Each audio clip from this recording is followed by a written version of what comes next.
Hello and welcome on back to another Taunt episode. I'm your host Teddy, and today I'm being joined once again by Hayden.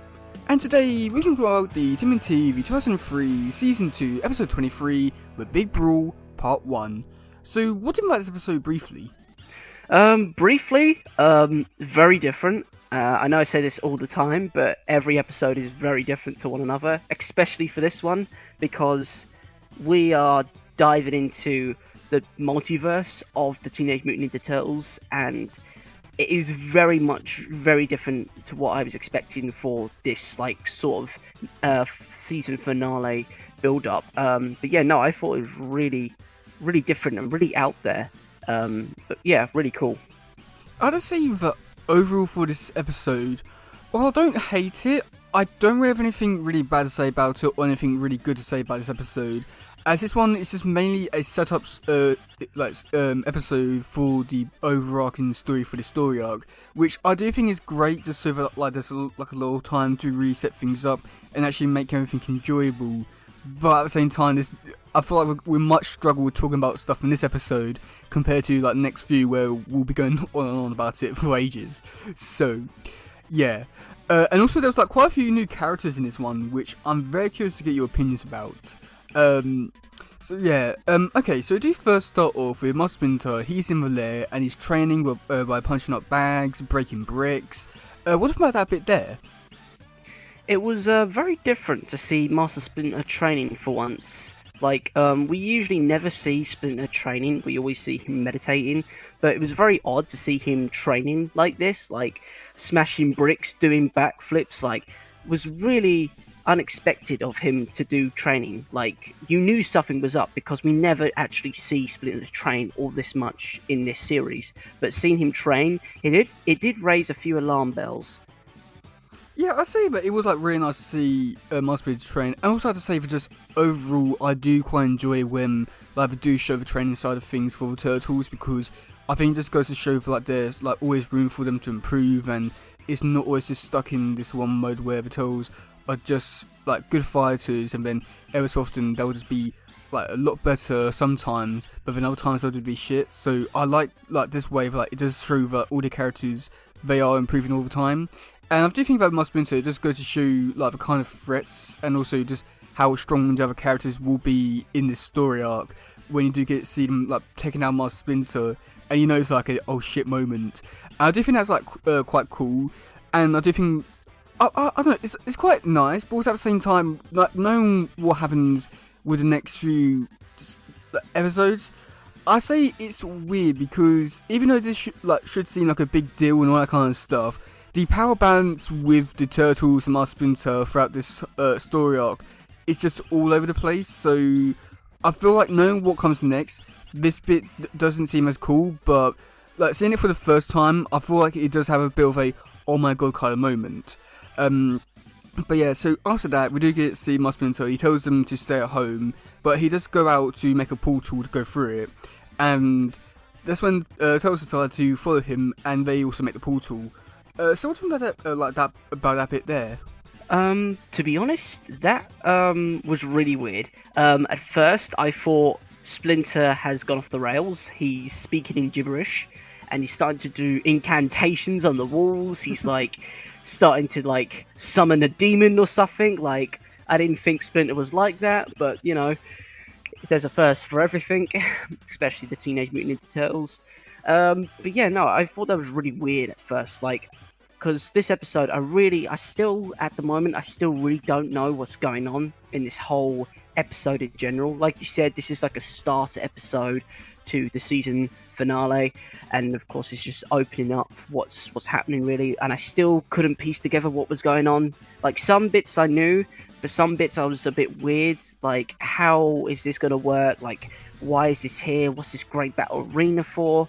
The pieces are still trying to come together for myself really. But yeah, no, I thought that was kind of weird, just seeing Master Splinter do incantations and all that in the middle of New York. He's doing these weird hums and rhymes, and he's summoning some sort of demon. I'm okay, where's this going? I mean, I just say I don't, because he goes on to explain that he heard Master Splinter do all this stuff before. I wondered, like, how would you get into that kind of situation, of my splinter, like, doing it? Because it's not exactly saying which, like, you know, you'd hear often, because it opened up a portal to another dimension.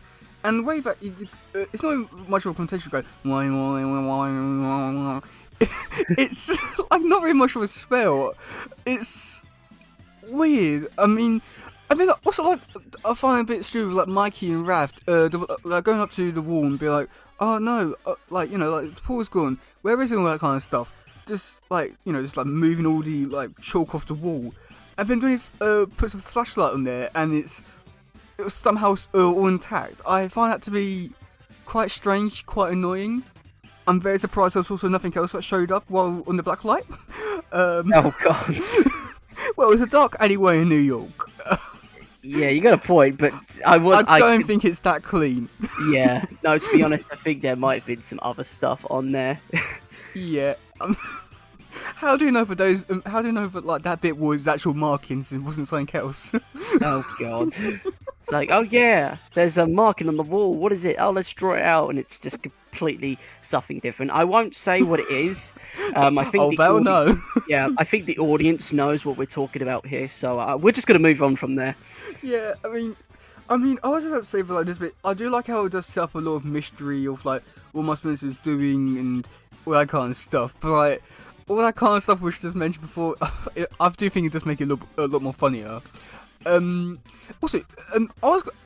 So what do you portal thing? I always did think it would always like go back to like you know, the world that Kirby created with his portal. I always thought it had something to do with that. Like even in like this episode, like we do get to see like some of the characters from that world in this episode. So I'm just curious, like, why they didn't use this opportunity to like end like Kirby's story arc or anything like that. It's weird.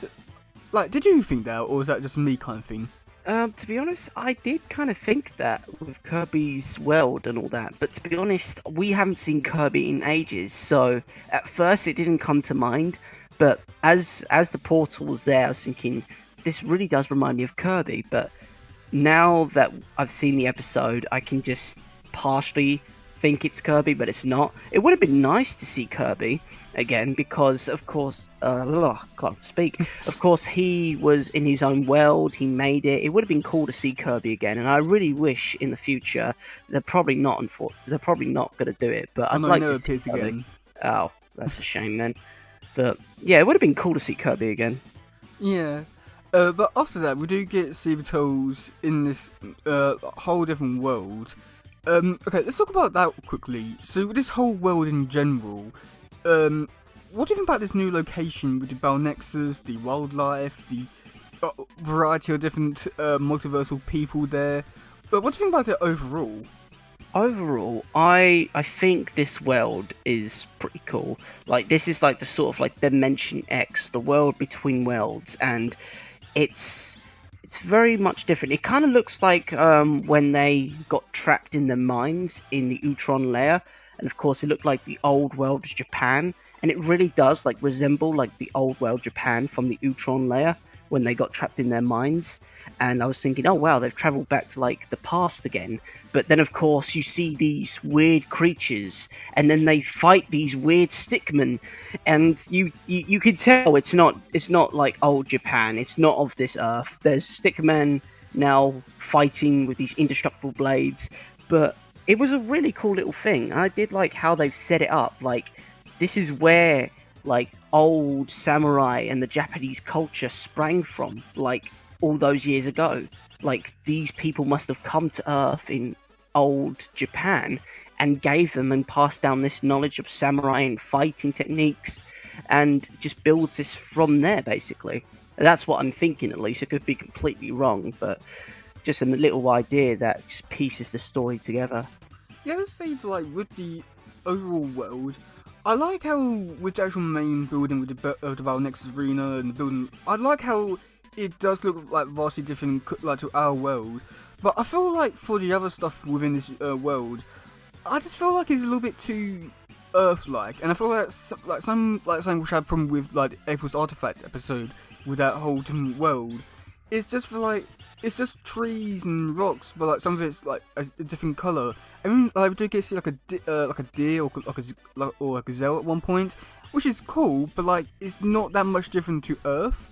I feel like when you think, oh yeah, like, there's gonna be a world between all these different varieties of worlds and bring a multiverse and that kind of stuff, and you just get the forest. It just seems a rather boring location to a really exciting location, or like name of like a location, all that kind of stuff. I wish there was a lot more like fun elements that just made this place feel a lot more different to Earth than what we did get to see. Yeah, okay, but going on to the actual stick fight. Oh boy. Yeah, what do you think about that bit there?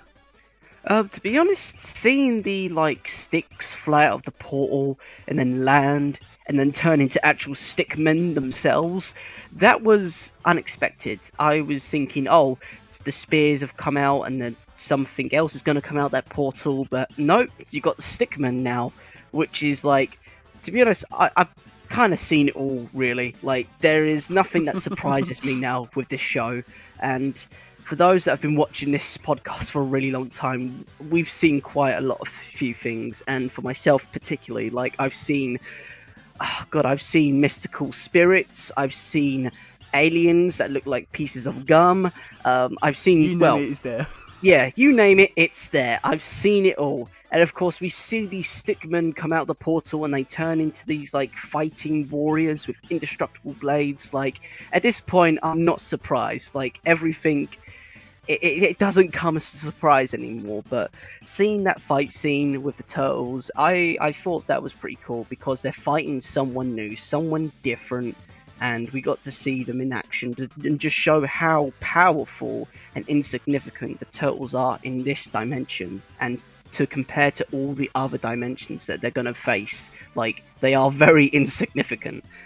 Yeah, let's say that with this fight scene, I do enjoy this one because it's like a different enemy, and also the way that they went around fighting these characters, they did like it up and personal and throw them around, which I found to be like quite interesting because like most other fights is like very weapon heavy and just all around the place. So I did like how this one was just like very close and personal, and I mean. It was. I said there was some aspects which I did find a bit weird, where like, what? Well, and you can see like one of them was how I cut Leo's sword in half. But yeah, when you look at other bits of this fight scene, Rast's size doesn't break, Donnie's bow staff doesn't break, so that also feels quite weird there. But I'll let it slide. But at the same time, it just feels weird where it's only Leo compared to everyone else, which they get off scot-free.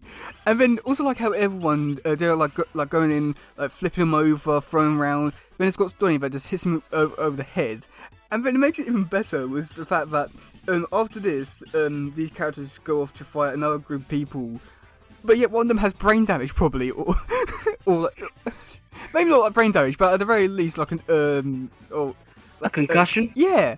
He's supposed to fight someone and he's supposed to win. Like, like I feel like that's a bit unfair, but I mean they do them. Yeah. So after that, we do get to see Master Splinter fighting, and he's fighting this blue forearm man. What do you think about that fight scene there? Seeing Master Splinter fight like this blue-armed man, was very different. Like, at first I thought he was in danger, and I was thinking, okay, we need to go rescue him, let's go down there and rescue him. But of course, as we later know, that he's actually a friend, not a foe. But yeah, now seeing that fight scene with Splinter and this four-armed blue giant from, I don't know, some planet that exists in the multiverse. I was about to say Hoth then, like from the planet from Star Wars, but that's not what I'm thinking. The ice giant one from 4. Oh, yeah. That one. You know what I'm talking about. I just can't remember the name, but I was thinking of that. But no, it was really cool to see them fight, and of course the Turtles are trying to help them out, trying to help Splinter out, but of course they can't because the Goji? Is that it? Yeah, Goji. Goji, that's the one. Goji comes in and stops them. It's like, look, stop, you can't do this, it's against the rules. But yeah, no, I thought it was really cool because it just shows that Splinter is now this sort of warrior sort of thing. Like, he's a warrior across dimensions. And of course, the blue man, well, the blue four-armed giant, then explains to the turtles about what's going on.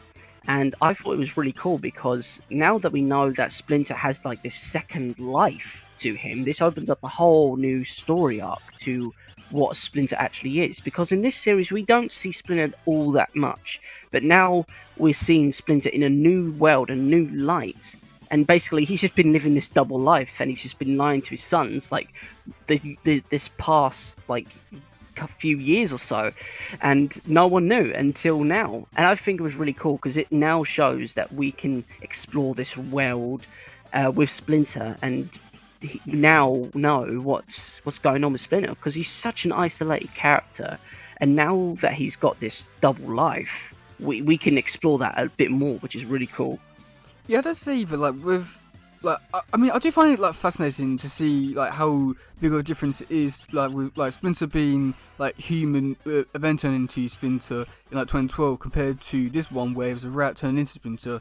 I do find it interesting to see like how different they do try and make Splinter with his just like his whole like character really, just because I'll say like because I mean just like with like human one he would have like different experiences. And he is the way that he is now, and I do find it to be much more interesting. But then you look at like a version like this, where that's come much like something a bit more different, and I do find that to be like great on that front. It's just so fascinating to see like how they can do interesting things with like the same character, but with like slight minor changes. But with the actual fight itself, I mean, I was thinking more lines of with the character design. Do you remember Ben 10, like the like forearms? Yes. Yeah, he gave me little vibes of that, just because of the forearms. That's the only reason why. But yeah, I mean, I thought that overall for the fight scene, it was okay. I mean, I did feel like it wasn't as exciting as what it possibly could have been, just because the blue guy was only punching the ground and throwing a tree around. I don't think it was as exciting as some of the other fights that'll come up later in the story arc. But I just find it like really like cool to see if like there are like more threats that Splinter is not able to defeat compared to like all the stuff on Earth where he's able to easily defeat some of the stuff, and Shredder's pretty much the only challenge. But like it's nice to see that there is more of a challenge for Splinter now compared to everything else on Earth. But we do get the reveal, the backstory behind Splinter and Hamato Yoshi, and with the backstory basically being was that Hamato Yoshi was competing in this arena, then Splinter went on to do it, and then one night he was tapped by Draco before being saved by the Jumbo's son. So what about that bit there? To be honest, that was really cool. I really enjoyed how they brought Splinter and his master into the fold. Like, his master was a Nexus battle warrior, and it kind of makes sense because Splinter's master and of course Shredder knew each other from before, and of course it does make it more sense now why his master was killed, because I don't know if Splinter did know about this fourth dimension. Shredder that knew about this like other dimension, but it does make a bit more sense on why he was killed. I think there was like a cameo bit in episode 2, I want to say, with like Shredder's helmet in the hall of things. So I think there is a hint at it, or at the very least, because also I think there is because many years later there was a tie-in to this in the comics, and I think it was believed that that the comic version was supposed to be in the same universe as this, and there was a different version of Shredder, but he was a good guy. So Shredder most likely, well, I don't know, because it's weird, but also at the same time, how did Hamato Yoshi find out about this? Because this isn't something which you could just be like, oh yeah, I'm just gonna go casually over there without no prior information to this universe. How would someone find out about this? It's not common knowledge. Yeah, now that you say it out loud, how did he? Like, there's no actual past tense. Maybe his master before him did it, but then how did his master? Yeah, it doesn't make any sense. There's no backstory to it. Well, the only champions from Earth are Splinter and Hamato Yoshi, and there is Shredder's helmet. That's the only things from Earth, this Earth. So, but at the same time, like, how do all the other multiversal people find out about it? It's not common knowledge or anything. Like, Because if that was the case, then like you get more people going around there. Yeah, I really don't know, to be honest. Maybe it's like a rite of passage when a warrior becomes too powerful in their own universe, and then they get selected for the games by the Emperor or the Ninja Warrior or something. Maybe, I don't know. Did they ever explain it in the comics at all? No, it's just more. Well, in the comics, they found out about it by a scroll, and for some reason, it was a weird storyline where this creature was going after the foot. I can't remember it really well because it was really weird just because at the time, like and I cut the story off, but like Leo was still in that universe, but he hadn't got to the actual arena yet, and he met a version of Shredder who was a good guy. He was Oroku Yoshi, I think it was called, like a mixture of Hamashi and Oroku.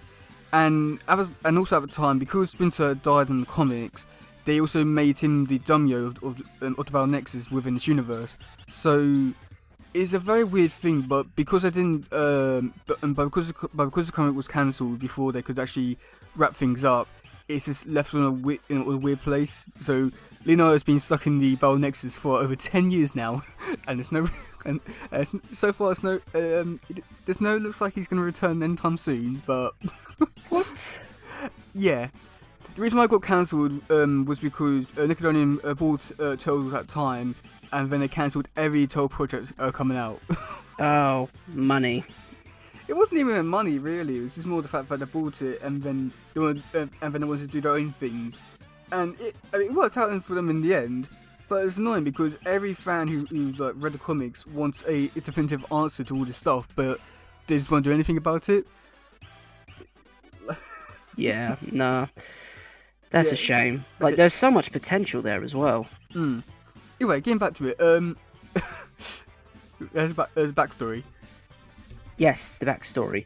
The backstory of seeing Splinter go and fight this dragon. Like, there are dragons now, I guess, okay. But like I said, we've seen it all before.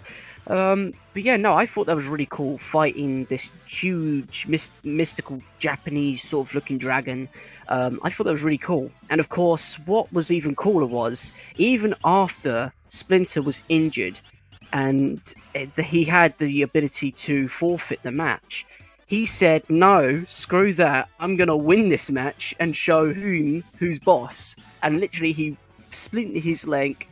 He put a splint on his leg, and then he went back straight into the game, kicked his ass, and became like the multiversal champion. Like, I don't know how much more badass Splinter can get at this point. Him being in more episodes.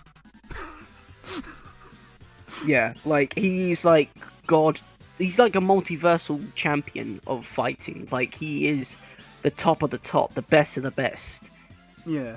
We've been about like a bit afterwards where he was attacked by Draco and was saved by Sogi Jimbo and Daimyo. To be honest, that was pretty weird. Like, I wasn't expecting, like, at first I thought they were like the foot ninja. Like, how is the foot in this universe? Like, it's completely different, because they really did look like the foot, like maybe an enhanced version, like a tech ninja or a mystic ninja, one of those ones. But then of course they have this like huge black ponytail on the back, and I'm thinking, that doesn't look like a foot. What's going on here? Like, these really weird ninjas, and of course they're just ganging up on Splinter, like, for no apparent reason. And seeing that, I was thinking, okay, what's going on here? Maybe it's Shredder. He's come back for revenge again. But it was really cool to see this ninja warrior bunny. He was just like a complete bystander, and he comes along and saves and helps Splinter out.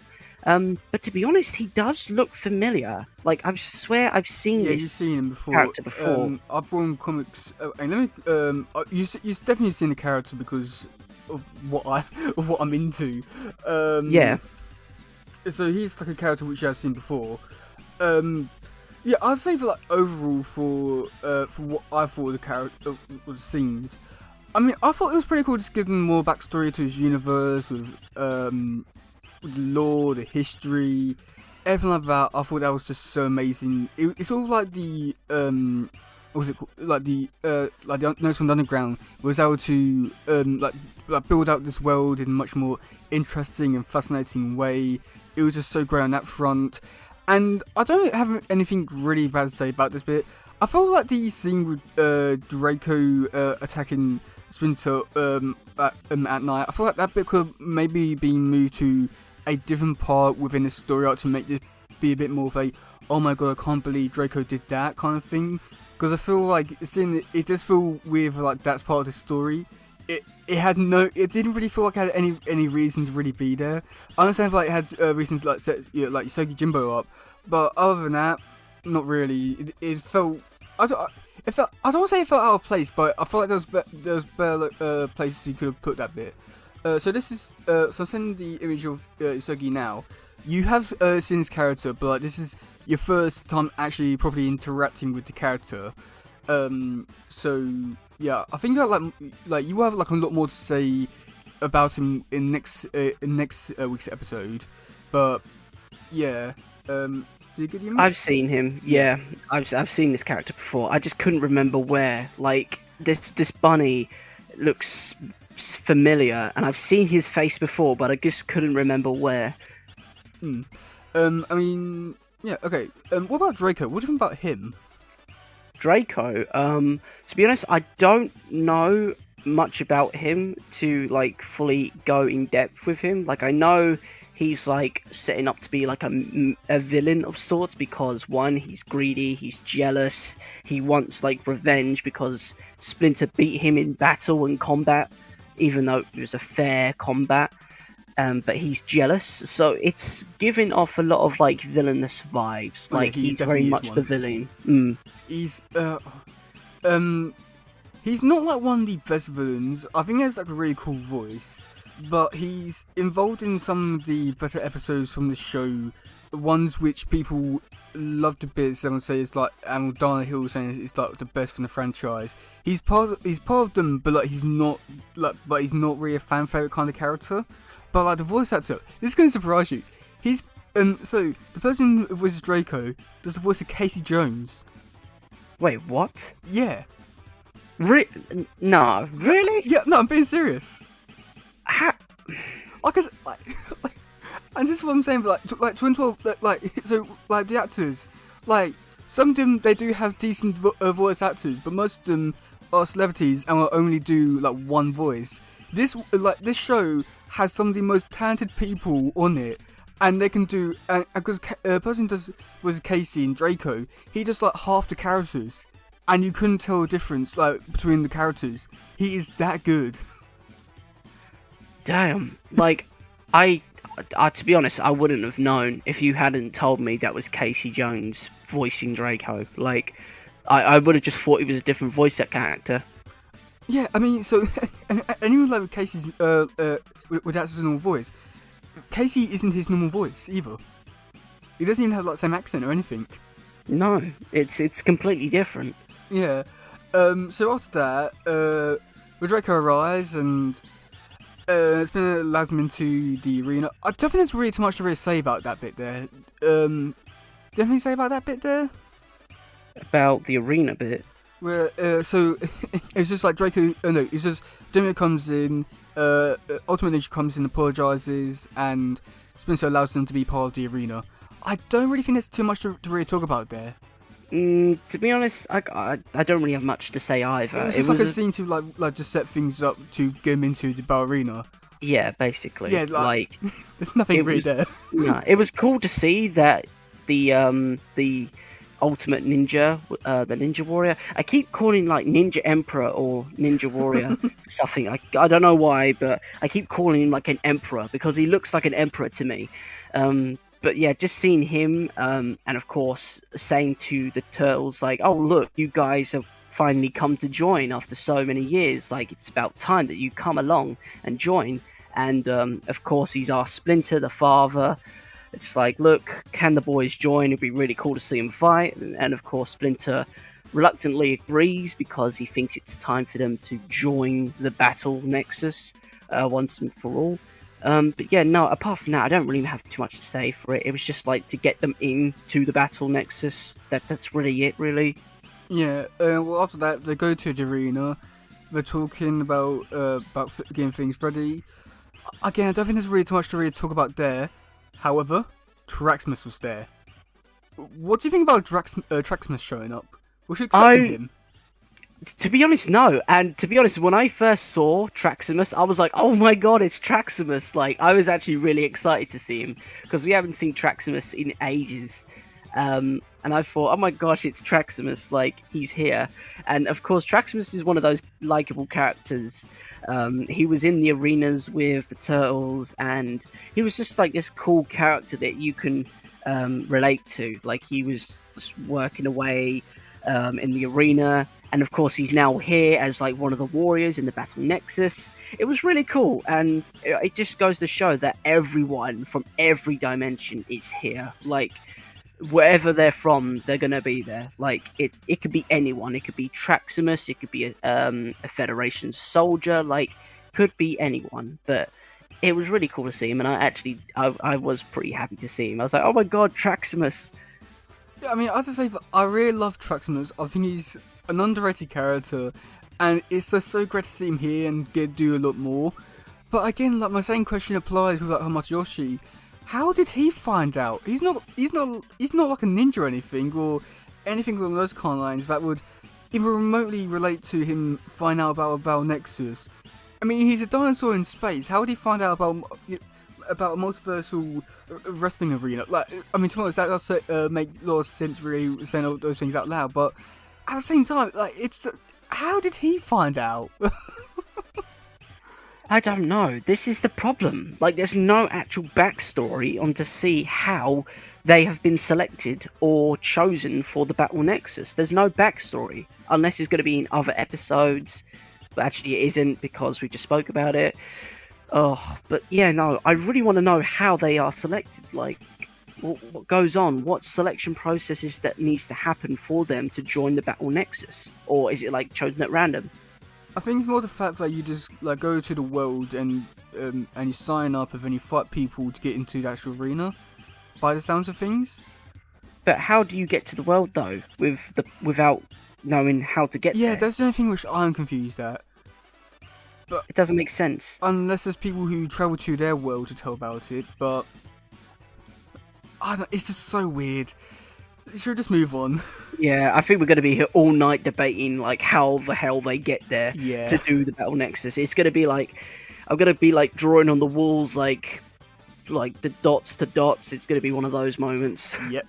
Well, after that, we do get to see the Turtles. They're walking through the Hall of Champions, and we get to see Leo. He stands behind, stays behind to meditate or says prayers to Hamachi. But we do get to see some of the Dark Assassins. They show up to try to eliminate him. What about that bit there? To be honest, it was really like weird. At first, I was thinking, okay, it's the foot again, but it's not.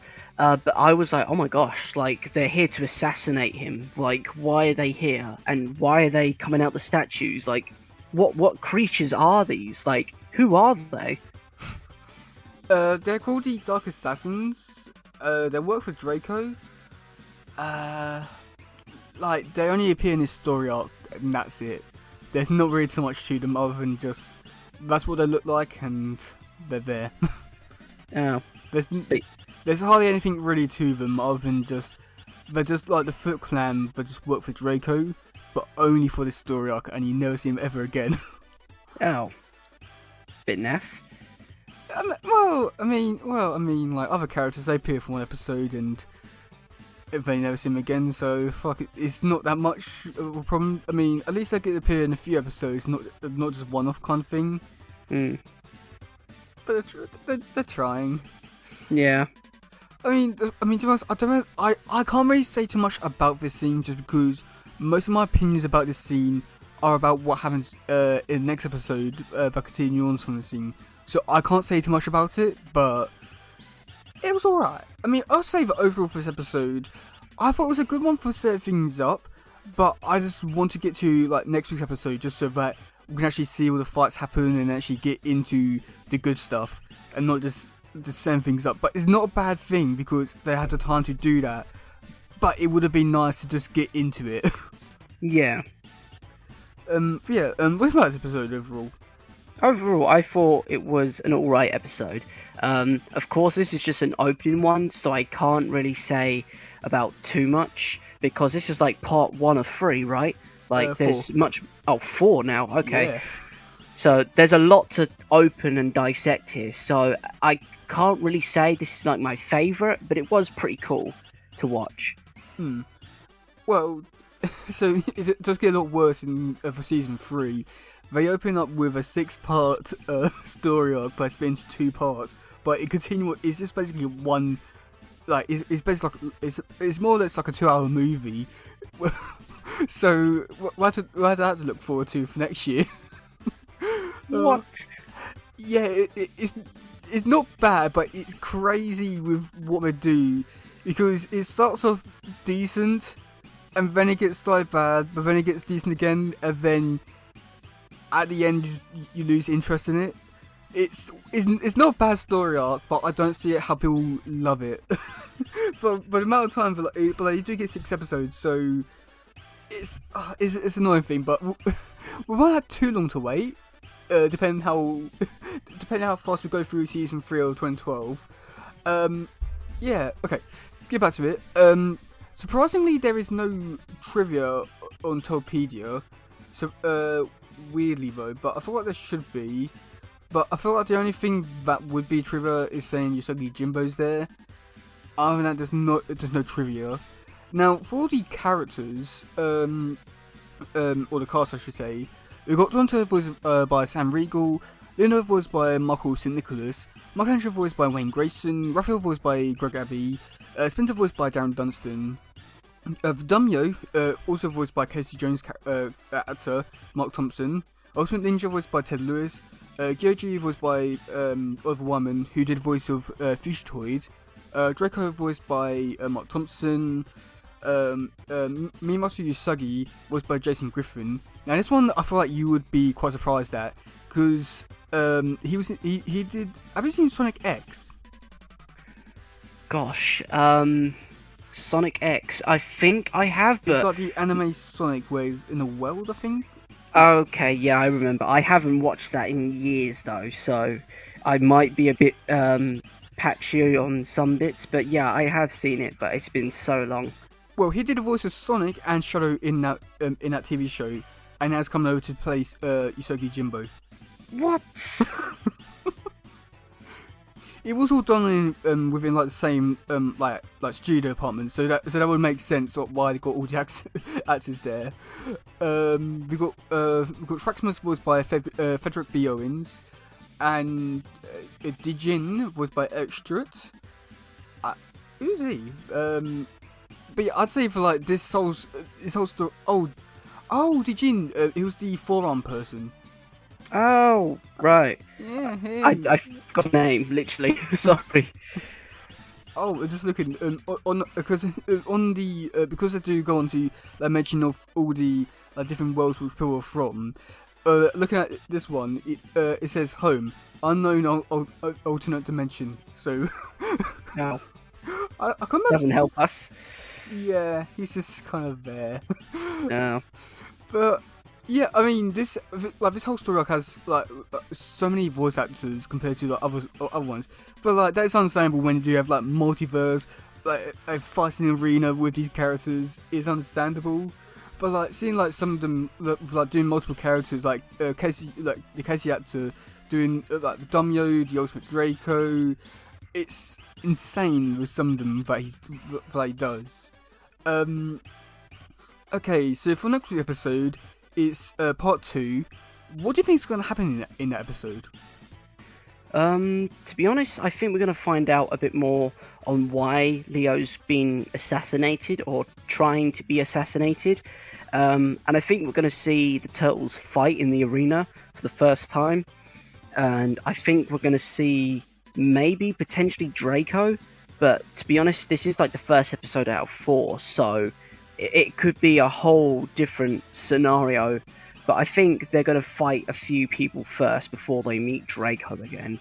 But this is only like speculation at this point, so really is a mystery to what's going to happen next for myself. Really, You're somewhat close with like Tails of fighting. Will be like find other characters before fight Draco. But I feel like I was saying that is a little bit obvious considering like where they are. yeah. Okay, so who do you think is going to be starting episode? Ooh. I'll make it easier because of the multiverse angle. It is one of the turtles. Okay, good. Because I can't go through all of those things. Like, now we're going into the multiverse. It's just... Like, my mind is still trying to reel from the fact that this is, like, a Teenage Mutant Ninja Turtle show. And now we're going into the multiverse. And I'm not going to lie. I know a bit about the Turtles. Like, we've done this for, like, how many years now? We've learned so much about the Turtles, especially for myself as a newbie. And I've only just gotten a grasp on, like, the actual Teenage Mutant Ninja Turtle universe.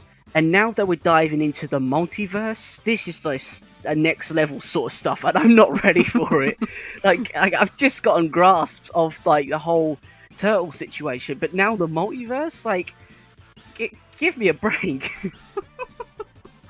I really don't think you're like really ready for like because okay. So I'll just say for like, would you like the normal side of turtle things? I feel like this is coming like to the end. Cause I'd say that after this story arc, this is where the like, normal side of things really ends. Because after this, like 2012 side of things, and also this one, they do take things up a notch into going more weirder and wackier with like this time travel, multiverse stuff. It kicks things up a notch, which I don't think you're really prepared for. And if you're already like mind blown at this, then I don't think you're ready for like next season of 2003. It's gonna be insane. Like, I can imagine how crazy it's gonna be, like with the multiverse. Like, it's just a whole different ball game, really. Like, I don't know what's gonna happen. Well, even though like they're like messing around with the multiverse, they don't really go around it in a way which I feel like people would expect them to because I feel like when you mention multiverse, you're expecting them to go through different realities and just go through two different worlds. But with this, they only just go to so this story and this is the only location they go with for the multiverse. Like, I mean, but at the same time, with all the like variety of different characters coming into it, this is possibly like the safest bet they could have gone with. But yeah, do you have anything else to say about this episode, or it's all done with this one? To be honest, I'm sort of done with this. I've said all I need to say, really. Like I said, this is like the first episode of 4, so I can't really explain too much because I really don't know much. Like, it's all new, and I don't know if I have enough information to go off yet. So, but once we get into it, I think we will. But at the moment, I'm sort of done with this episode. Okay, yeah, I feel the same way. I just feel like I have a lot more to say about the next few episodes, but considering that this was a setup episode, I can't complain all too much. But yeah, that's been another episode of Talking Tales. I've been your host Teddy, and I've been Hayden, and we'll see you all soon. Goodbye, yo, bye. Bye.